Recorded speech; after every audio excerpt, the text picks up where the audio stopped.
വടകരയിലെ കാഫിർ സ്ക്രീൻഷോട്ട് കേസിൽ ഡിവൈഎഫ്ഐ നേതാവ് റിബേഷ് രാമകൃഷ്ണനെ ചോദ്യം ചെയ്യുന്നു.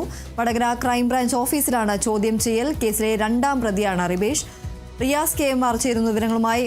റിയാസ്, ഏതായാലും റിബേഷ് രാമകൃഷ്ണന്റെ ചോദ്യം ചെയ്യൽ പുരോഗമിക്കുകയാണ്. എന്തൊക്കെയാണ് മറ്റു വിവരങ്ങൾ?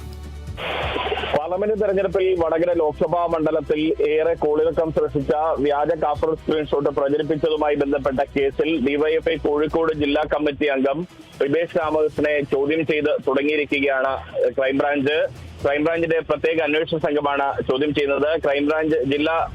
റൂറൽ ജില്ലാ ക്രൈംബ്രാഞ്ച് ഡിവൈഎസ്പി ടി മനോഹറിന്റെ നേതൃത്വത്തിലുള്ള പ്രത്യേക അന്വേഷണ സംഘം അവരുടെ നേതൃത്വത്തിലാണ് ഇപ്പോൾ റിബേഷിനെ ചോദ്യം ചെയ്യുന്നത്. ഈ കേസിൽ റിബേഷിനെ കഴിഞ്ഞ ദിവസം പ്രതി ചേർത്തിരുന്നു.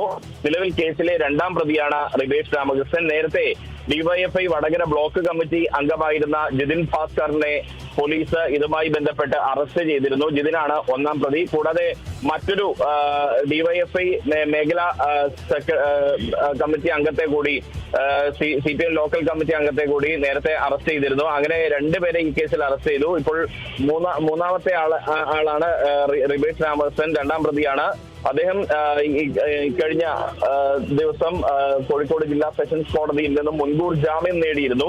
അതുകൊണ്ട് തന്നെ അദ്ദേഹത്തെ നോട്ടീസ് നൽകി ചോദ്യം ചെയ്യാൻ വിളിപ്പിക്കുകയാണ് ചെയ്തത്. ഇതിൽ അദ്ദേഹത്തിന്റെ എന്തെങ്കിലും മൊഴിയിൽ വൈരുദ്ധ്യമുണ്ടെങ്കിൽ കോടതിയുടെ അനുമതിയോടുകൂടി മാത്രമാണ് ഇനി റിബേഷിന്റെ അറസ്റ്റ് ഉൾപ്പെടെയുള്ള കാര്യങ്ങൾ നടക്കുക. നേരത്തെ LDF സർക്കാർ ഭരിച്ചിരുന്നപ്പോഴും തുടക്കത്തിൽ തന്നെ ഈ കേസ് അന്വേഷണവുമായി ബന്ധപ്പെട്ട് പോലീസ് നടത്തിയ രണ്ട് അന്വേഷണങ്ങളിൽ ഈ വ്യാജ കാഫർ സ്ക്രീൻഷോട്ട് ഈ റിബേഷ് രാമകൃഷ്ണൻ, അന്ന് വടകര ബ്ലോക്ക് ഡിവൈഎഫ്ഐ പ്രസിഡന്റ് ആയിരുന്നു ഇദ്ദേഹം ഇത് ഷെയർ ചെയ്തതായി പോലീസ് കണ്ടെത്തിയിരുന്നു. എന്നാൽ അന്ന് അദ്ദേഹത്തെ സാക്ഷിയായിട്ടാണ് പട്ടികയിൽ പോലീസ് ഉൾപ്പെടുത്തിയിരുന്നത്. പിന്നീട് UDF സർക്കാർ അധികാരത്തിൽ വന്ന ശേഷം പ്രത്യേക അന്വേഷണ സംഘത്തെ നിയോഗിക്കുകയും അവർ നടത്തിയ അന്വേഷണത്തിലും ഇത്തരത്തിൽ റിബേഷ് ഈ വ്യാജ കാഫർ സ്ക്രീൻഷോട്ട് ഷെയർ ചെയ്തതായി കണ്ടെത്തുകയും ചെയ്തു. അതുകൊണ്ട് തന്നെ റിബേഷിന് ഇതുമായി നേരിട്ട് പങ്കുണ്ട് എന്ന ഒരു വിലയിരുത്തലിലാണ് അന്വേഷണ സംഘമുള്ളത്.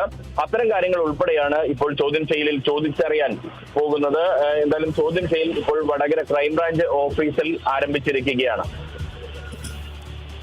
ശരി, എന്തായാലും കാഫിർ സ്ക്രീൻഷോട്ട് കേസിൽ ഡിവൈഎഫ്ഐ നേതാവായ റിബേഷ് രാമകൃഷ്ണനെ ചോദ്യം ചെയ്യുകയാണ്. വടകര ക്രൈംബ്രാഞ്ച് ഓഫീസിലാണ് ചോദ്യം ചെയ്യൽ നടക്കുന്നത്. കേസിലെ രണ്ടാം പ്രതിയാണ് റിബേഷ്.